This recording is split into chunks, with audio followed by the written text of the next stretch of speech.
คำยามแลงแดดอ่อนแสงที่โค้งขอบฟ้าหัวใจอ้ายเบาหงสาสุดเววาห่วงหาแต่แฟนเจ้าจากอ้ายไปอยู่เมืองใหญ่ไกลอ้ายเหลือแสนสุดที่รักสุดห่วงสุดแหนไปอยู่ต่างแดนข่าวบ่มีคอยคำลงมาถึงท้องฟ้ามีเดือนคู่ดาวก่อนเคยมีสองคนเฮาเหมือนกับดาวคู่เดือนคืนนี้ยินเสียงลมหนาวให้สุดเหงาคิดฮอดคนดีเจ็บหัวใจเหมือนถูกไฟจี้มือได้คนดีจะหวนคืนมาเจ้าลืมบ้านป่าลืมให้นาห้วยน้ำบึงคองลืมพ่อลืมแม่พี่น้อ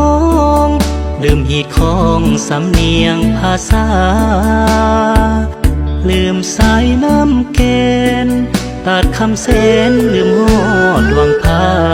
ลืมผู้ทาสบอนเฮาสัญญาลืมคนคอยท่าในฐานะแฟนคอยคำยามใดอ้ายนอนให้หาน้องทุกคืนหรือเจ้ามีสายคนอื่นจึงบอกคืนมาสู่อ้อมแขนบุญงานบ้านเฮา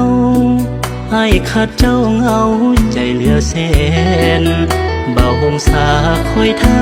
แต่แฟนคืนสู่อ้อมแขนของอ้ายเหมือนเดิม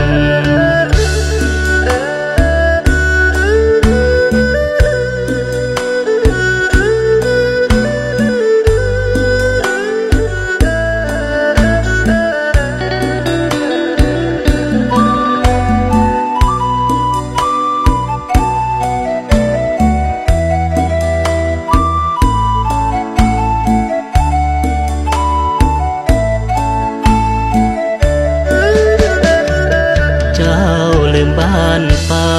ลืมให้นาห้วยน้ำบึงคองลืมพ่อลืมแม่พี่น้องลืมหีดของสำเนียงภาษาลืมสายน้ำเกณฑ์ตัดคำเส้นลืมหอดวังพา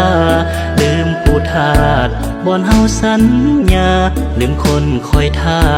ในฐานะแฟนคอยคำยามใดอ้ายนอนให้หาน้องทุกคืนหรือเจ้ามีสายคนอื่นจึงบอกคืนมาสู่อ้อมแขนบุญงานบ้านเฮาให้ขาดเจ้าเงาใจเหลือแสนเบาหงสาคอยท่าแต่แฟนคืนสู่อ้อมแขนของอ้าย